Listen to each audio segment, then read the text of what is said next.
करे सत्संग जी प्यार से कहना धन निरंकार जी। सात संगत जी प्यार से कहना धन निरंकार जी। तो युगों युगों से संतों ने बताया है कि ये बस ब्रह्म ज्ञान ही है कि जब ऐसा ये अनमोल रतन झोली में पड़ जाता है तो फिर यही बात होती है कि हमारा मुख उजला हुआ है और अब हमें वो समझ है कि ये ब्रह्म ज्ञान रूपी दात हमारे पास आ गई है। तो कैसे ये जीते जी भी हमारे लिए ये बहुत उपयोगी है और मृत्यु के बाद यही है जिससे मोक्ष और मुक्ति का जो बात आती है। तो दातार सभी पे कृपा करे कि ऐसे ही सेवा सुमिरन सत्संग करते हुए अपना जो इस प्रभु परमात्मा निरंकार पे एतबार है ये एहसास करते हुए जीवन जब बिताएंगे तो हम ऐसे कोई अपने आप को स्थिति में नहीं डालेंगे जिसको हम बाद में सोच के ये कहें कि हमने ऐसा उस पल में कर दिया तो ये हमारा ही नुकसान हुआ है। और हम हमेशा बस एक वो जो सही जीवन जीने का सलीका होता है उस तरह से जी सकते हैं। तो आज जिस तरह ये हरदेव वाणी का शब्द है तो उसकी पंक्तियाँ हाँ जी। ऐ इंसान पड़ोसी के घर जो तू आग लगाएगा। तो ये बात एक तरह से ये पड़ोसी का तो एक सिंबॉलिकल रूप ले रहे हैं कि ये पूरे विश्व में जो भी है उसको अगर हम ये माने कि हमारे पड़ोसी हैं सब, तो हम कैसे ये एक भाव हमारे मन के जो होते हैं हमारे पहले दिल दिमाग में से ये उत्पन्न होता है कि हमने दूसरे के साथ कैसा व्यवहार करना है, प्यार से रहना है या कुछ उसका नुकसान करना है। ये अच्छाई भी हम अपने अंदर से ही दूसरे के प्रति सोच के द्वारा अपने व्यवहार के द्वारा अपने कर्मों के द्वारा जहाँ निकालते हैं, वहीं हम ये भी सोच सकते हैं कि अगर हमारा एक अपना ही शरीर लें तो हमारी जो दिल है उसका पड़ोसी तो हमारा दिमाग ही हुआ। तो कैसे हमारा ये जो दिमाग है इसमें हम ये बुरे ख्याल आने से पहले वो ख्यालों को आते ही अपने अंदर से कैसे समाप्त कर पाएंगे। वो जब हम प्रभु परमात्मा का सहारा लेंगे, इस निरंकार इस अविनाशी जिसका कोई अंत नहीं है, ये हर जगह है, ये पत्ते पत्ते में है, कण कण में है, इसको कोई काट नहीं सकता। जो ऐसा ये परमात्मा है जो स्थिर है,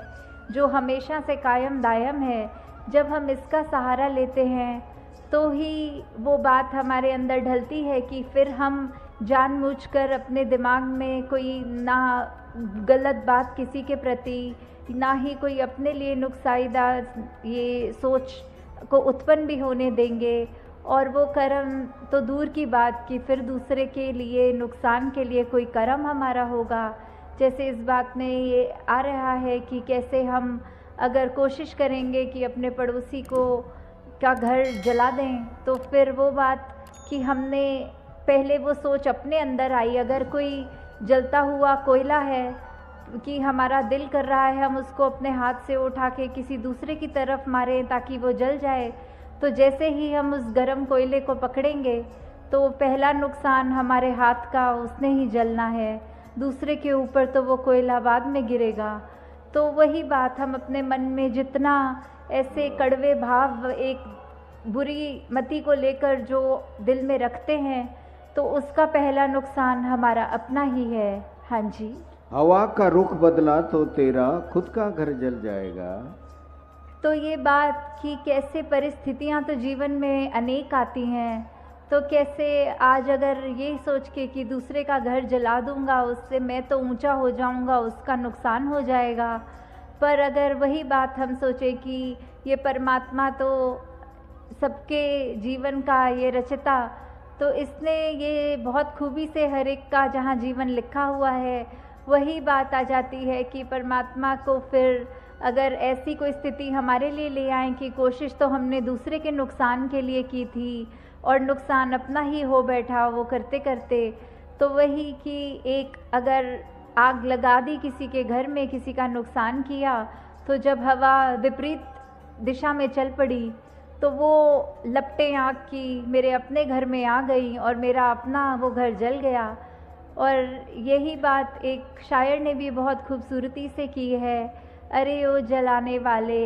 ये तेरा ही था नशेमन, जिससे तूने फूंक दिया मेरा आशियाँ समझ के। कि कहाँ तूने कोशिश तो करी थी कि मेरा घर जलाए, पर वो तेरा स्वयं का नुकसान हो गया। उसमें किसी दूसरे के लिए जब हम एक अहित भाव मन में रखते हैं तो उसका नुकसान तो परमात्मा पे है कि वो किस तरह उसको बचाएगा, पर हमारा नुकसान फिर होने से कोई नहीं रोक सकता। हाँ जी। अगर पड़ोसी दुख पीड़ा से रोएगा कुरलाएगा, ये निश्चित है तू सुख की ना नींद कभी सो पाएगा। तो यही हम स्वयं अपने जीवन में जब देखते हैं कि ये चलो इसमें उदाहरण पड़ोसी का चल रहा है, पर अगर एक हम ब्रॉडर विजन रखें, एक हम संसार में उस तरह देखें कि किसी को पीड़ा में जब हम देखते हैं कि दूसरा एक बहुत ही परेशान है या उसके जीवन में कोई ऐसी स्थिति चल रही है जो वो रो रहा है और उसको उस समय वो हमारी तरफ से एक मरहम का काम होना चाहिए, पर हम भी उसको वो चोट पहुंचाते ही जा रहे हैं, तो फिर उससे हमारे ऊपर क्या असर पड़ेगा। हम उस समय क्या रात को खुद अच्छी तरह सो पाएंगे कि हमने दूसरे का नुकसान किया तो इसमें हमें बहुत आनंद आ गया, हम तो अब बहुत चैन में हैं। नहीं, ऐसा नहीं हमको भाव मन में आएंगे। हमें तो यही होता है कि जिस तरह भी हो सके हम दूसरे को किसी तरह का भी एक कंफर्ट दें उसके जीवन में। हमारे लिए वजह से कोई अगर थोड़ा सा भी सुधार आ जाए तो उससे हमें बिल्कुल परहेज़ नहीं करना, हमें कोशिश करके हर पल अपना ऐसे दे देना है। तो एक बचपन में कहानी जो पढ़ी थी इसी उदाहरण पे है कि एक बच्चा था और एक उसका मित्र था। तो उस बच्चे ने, उसके पास बहुत सारी टॉफ़ी थी, वो खाने की मिठाई थी, और दूसरा जो उसका मित्र था उसके पास बहुत अलग तरह के छोटे छोटे पत्थर थे जो कंचों जैसे होते हैं। तो उन दोनों ने एक दिन ये कहा कि ऐसा करते हैं, तुम मेरे सारे वो कंचे रख लो, मैं तुम्हारी सारी मिठाइयाँ ले लूँगा, क्योंकि बहुत दिन से हम अपनी ये चीज़ों के साथ ही अपने पास ही हैं, तो इससे मेरा ये मिठाई तुम्हें भी टेस्ट आ जाएगा और तुम इतने मज़े से जो कंचे खेलते हो वो थोड़ा आनंद में भी ले लूँ। तो ये जब ऐसा करते हैं तो जिस दोस्त के पास वो मिठाई होती है वो अपनी सारी की सारी मिठाई उसको दे देता है, पर दूसरा मित्र, उसके मन में ये भाव आ जाता है कि मैं अपना सबसे सुंदर जो कंचा है वो छुपा लूँ जेब में और बाकी इसको दे दूँ। तो ऐसा ही वो करता है, और जब ये अपने अपने घर रात को दोनों मित्र चले जाते हैं तो बात वही आती है कि जिसने अपना सब कुछ दे दिया, पूरी मिठाई दे दी, वो मित्र तो बहुत ही चैन की नींद सो जाता है कि आज मुझे शुक्र है इस परमात्मा का कंचों से खेलने को मिल गया। पर जिसके मन में खोट होता है, जिसने वो एक कंचा छुपा कर रखा था, वो बिल्कुल रात को अच्छी तरह नहीं सो पाता। उसके मन में ये ख्याल आता है कि मैंने तो चलो चालाकी की, कोई बात नहीं, पर कहीं ऐसा तो नहीं है मेरे मित्र ने जो उसकी सबसे अच्छी टेस्टी जो मिठाई थी वो मुझसे छुपा ली हो। तो वही बात इस उदाहरण से भी यही आती है कि कैसे हम अगर दूसरे का जहाँ नुकसान करेंगे, उसका होना नुकसान या ना होना ये तो परमात्मा के हाथ में है, पर हमारा उससे नुकसान निश्चित है। हाँ जी। भूखा अगर पड़ोसी है तो तू मिल बांट के खाया कर।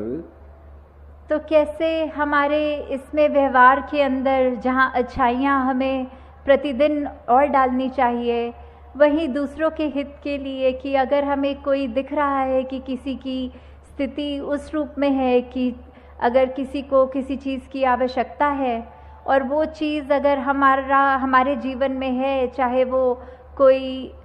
वस्तु के रूप में हो या कभी कभी किसी को सिर्फ एक इमोशनली एक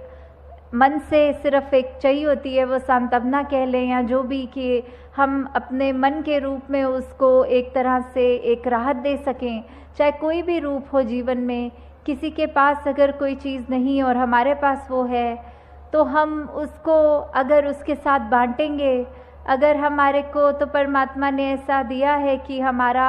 ये भंडार भरे हुए हैं, क्योंकि परमात्मा जितना भी देता है हर एक को, वो उसके लिए बिल्कुल उतना ही आवश्यक होता है। ये इसी में ही भक्तों ने शुरू से ही अभी तक भी ये शुक्राना किया है कि दातार तूने जो दिया बहुत अच्छा दिया, जो जीवन मेरे लिए बनाया वो बहुत सुंदर बनाया। उसमें फिर अगर चाहे खुद की शरीर की पीड़ा, आर्थिक प्रॉब्लम्स, कुछ भी ऐसा हो, उसमें भी भक्त तो सिर्फ शुक्राना करते हैं कि क्या पता इससे भी बुरा होना हो, प्रभु तूने तो बचा लिया, तूने तो जीवन बहुत ही संवार के आसान कर दिया है। तो ऐसी स्थिति में भी जब हम अपना आराम, अपनी चीज़ें दूसरों के साथ जो हमें और ज़रूरतमंद भी लगते हैं या हमें नहीं भी लगते, फिर भी हमारा किरदार ऐसा बने कि हम दूसरों से चीज़ें जब शेयर करें, एक उस तरह उनको आराम मिले,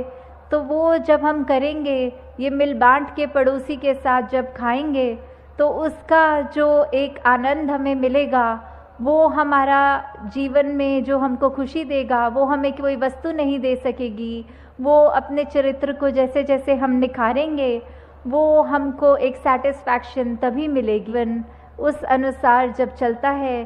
तो ही एक सफल जिंदगानी बनती है। साथ संगत जी, प्यार से कहना धन निरंकार।